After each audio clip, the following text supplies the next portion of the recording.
Question number 3 में find the missing term, हमें क्या करना है, इनकी मिसिंग टर्म इवेल्युएट करनी है। तो यहाँ पे ये वाली टर्म इवेल्युएट करनी है। इसके लिए आप क्या करोगे, स्टैंडर्ड एपी लिख लोगे इसके नीचे, ए कोमा ए प्लस डी कोमा ए प्लस 2d। तो हमें क्या करना है, ये सेकंड वाली टर्म इवेल्युएट करनी है। यहां से इनको कंपेयर कीजिए तो a की वैल्यू आई है 2 और a प्लस 2d की वैल्यू बनी है 26। देखिए आपके पास दो इक्वेशंस बन गई, a में और d में। इन दोनों इक्वेशंस को सोल्व करके हम a की और d की वैल्यू इवेल्युएट कर लेंगे। a तो हमारे पास दे ही रखा है 2, d इवेल्युएट कर लेते हैं सेकंड इक्वेशन से। तो पुट कर देते हैं, put a is equal to 2 in equation 2। Second equation में a की जगह 2 पुट करते हैं, 2 plus 2d is equal to 26। तो यहां से 2d इज इक्वल टू, ये 2 इधर प्लस का है तो राइट हैंड साइड में जाके क्या हो जाएगा, माइनस का। 26 माइनस 2, तो 2d is equal to value बनी 24। इधर 2 मल्टीप्लाई में है d के साथ, तो राइट हैंड साइड में जाएगा तो डिवाइड में हो जाएगा। तो डिवाइड करेंगे तो d की वैल्यू आ गई हमारे पास 12। हमें इवेल्युएट क्या करना है, मिसिंग टर्म। मिसिंग टर्म क्या बन रही है, a प्लस डी। तो a plus D is equal to होगा, a की वैल्यू इक्वेशन 1 से 2 और d की वैल्यू आई है 12। तो ये हमारे पास वैल्यू बन गई 14। तो जो हमारे पास मिसिंग टर्म है वो मिसिंग टर्म क्या बनेगी, यहाँ पे सेकंड पार्ट में हमारे पास सेकंड और फोर्थ टर्म दे रखी है। फर्स्ट और थर्ड टर्म हमें इवेल्युएट करनी है। तो क्या करते हैं, यहाँ से कंपेयर कर लेते हैं स्टैंडर्ड इक्वेशन से कि हमारे पास स्टैंडर्ड एपी क्या होती है, ए प्लस डी, ए प्लस 2d, ए प्लस 3d। तो यहां से देखिए कि मेरे पास a प्लस डी वैल्यू बनी है 13 और a प्लस 3d वैल्यू आ रही है 3। तो आपके पास दो इक्वेशंस हो गई a और d में। इन दोनों इक्वेशंस को सोल्व करके a और d की वैल्यू इवेल्युएट कर लेते हैं। चैप्टर 3 में आपने मेथड सीखे हैं कि कोई भी दो लीनियर इक्वेशन दे रखी है तो उन्हें सोल्व करके कैसे वैल्यू इवेल्युएट की जा सकती है। यहाँ पे मैं एलिमिनेशन मेथड यूज कर रहा हूँ। यहाँ से एलिमिनेट कर देते हैं a को, तो ये नेगेटिव हो जाएंगे सभी के साइन, ये कैंसल आउट होगा। तो ये माइनस का 3d और ये प्लस का d, तो वैल्यू बचेगी minus 2d is equal to 13, plus का है माइनस 3 तो प्लस के 10। तो d इज इक्वल टू, इधर ये मल्टीप्लाई में है -2 तो इधर जाए किस में हो जाएगा, डिवाइड में। 10 को -2 से डिवाइड करेंगे तो वैल्यू आएगी -5। तो d की वैल्यू आ गई -5। किसी भी एक इक्वेशन में पुट करके a की वैल्यू और निकाल लेते हैं। Put d is equal to -5 in equation 1। आप चाहो तो 2 में भी पुट कर सकते हो। तो इक्वेशन 1 में है a प्लस d, d की जगह हम रख देते हैं -5 इज इक्वल टू 13। तो a ये यहाँ पे मल्टीप्लाई होगा तो -5 इज इक्वल टू 13। इधर देखिए नेगेटिव है तो राइट हैंड साइड में जाएगा तो क्या हो जाएगा, पॉजिटिव। तो a is equal to 13 plus 5, तो a की वैल्यू आ गई 18। हमारे पास a बना है 18 और d बना है -5। तो यहां से a फर्स्ट टर्म, तो ये आ गई हमारे पास 18, फर्स्ट वाले में तो 18 आ जाएगा। जो थर्ड टर्म है क्या निकालना, a प्लस 2d। तो a प्लस 2d इवेल्युएट कर लेते हैं, a प्लस 2d।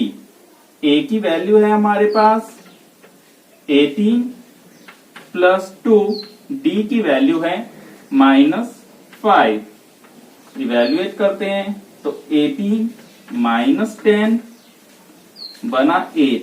ये कौन सी है? थर्ड टर्म, A3 लिख सकते हो आप इसे। A3 इज इक्वल टू आया 8। तो ये वाली टर्म बन गई हमारे पास 8। फिफ्थ पार्ट में हमें सेकंड टर्म और सिक्स टर्म दे रखी है, रिमेनिंग टर्म्स इवेल्युएट करनी है। तो इसे स्टैंडर्ड AP से कंपेयर कर लेते हैं। A plus T, A plus 2D, A plus 3D, A plus 4D और लास्ट टर्म होगी A प्लस 5D। इसके अलावा ये हमारे पास होती है first term A1, A2, A3 से डिनोट करते हैं इसे, A4, A5 एंड A6 से। तो यहां से देखिए दो वैल्यूज दे रखी हैं, तो दो इक्वेशंस बना लेते हैं। तो ये वाली वैल्यू होगी A plus D is equal to 38। एक इक्वेशन तो यहां से आ जाएगी। सेकेंड इक्वेशन इन दोनों कंपेयर करके, यानी A plus 5D is equal to बना है -22। इन दोनों इक्वेशंस को सोल्व करके A और D की वैल्यू इवेल्युएट कर लेते हैं। दोनों इक्वेशंस को सब्ट्रैक्ट कर देता हूं, एलिमिनेशन मेथड यूज कर रहा हूं। तो ये प्लस हो जाएगा, माइनस के 5D और प्लस का 1D, तो ये बना -4D। दोनों टर्म में प्लस की हो गई, 8 और 2 10, 1 कैरी आएगा, 4 और 2 6, 60 बन गया। D के साथ -4 मल्टीप्लाई में है, राइट हैंड साइड में जाएगा तो डिवाइड में हो जाएगा। 60 को -4 से डिवाइड करेंगे तो D की वैल्यू आ गई -15। इसे किसी भी एक इक्वेशन में पुट कर लेते हैं और A की वैल्यू और निकाल लेते हैं। मैं पुट कर रहा हूं इक्वेशन नंबर 1 में। इन इक्वेशन 1 में D की जगह पुट करना है -15 इज इक्वल टू 38। यहाँ पे देखिए ये प्लस है, ये माइनस है, तो दोनों की आपस में मल्टीप्लाई होगी तो माइनस आएगा। A minus 15 is equal to 38। A is equal to 38, ये राइट हैंड साइड में जाएगा तो प्लस का 15, 38 में 15 ऐड करेंगे तो ये हो गया हमारे पास 8 और 5 13, 1 कैरी आएगा, 2 और 3 5, 53। तो फर्स्ट टर्म मिल गई हमें, D मिल गया, तो फर्स्ट टर्म तो आ गई 53, D हमारे पास है 15। तो अदर टर्म्स इवेल्युएट कर लेते हैं। हमें निकालनी है थर्ड टर्म A3 का फॉर्मूला है A प्लस 2D। A की वैल्यू बनी है 53, D की वैल्यू आई है -15। मल्टीप्लाई करते हैं तो माइनस का 30, वैल्यू बन गई 23। तो हमारे पास जो थर्ड टर्म आएगी वो बनेगी 23। या फिर आप ऐसे भी निकाल सकते हो, D क्या करना होता है, इसके अंदर ऐड करना होता है। इसके अंदर ऐड करेंगे तो नेक्स्ट टर्म आ जाएगी। 38 में ऐड करना है D की वैल्यू कितनी है हमारे पास, D की वैल्यू -15। तो 38 में से 15 को सब्ट्रैक्ट करेंगे तो वैल्यू कितनी बन रही है 23। इसी तरह से नेक्स्ट टर्म निकालनी है तो 23 में से सब्ट्रैक्ट कर दीजिए 15, तो कितनी वैल्यू बच रही है 8। तो ये वैल्यू बनेगी हमारे पास 8। निकाल देते हैं फोर्थ टर्म भी। A4 इज इक्वल टू होगा A प्लस 3D। A की वैल्यू आई है 53, 3D की वैल्यू है -15, तो ये बन गया 53 -45 और वैल्यू बनी है 8। फोर्थ टर्म आ गई।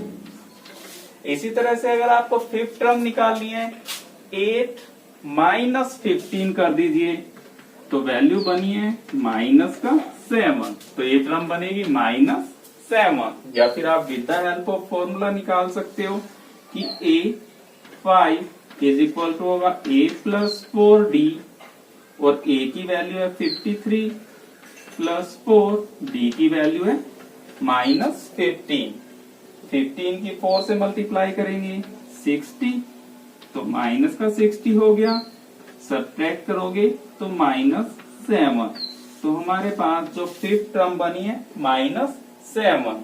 अगर आपको आंसर चेक करना है ठीक है या नहीं है, -7 में एक बार और -15 कर दीजिए। -7 -15 इज इक्वल टू बन रहा है -22। तो इसका मतलब आपका पूरा क्वेश्चन एकदम सही है।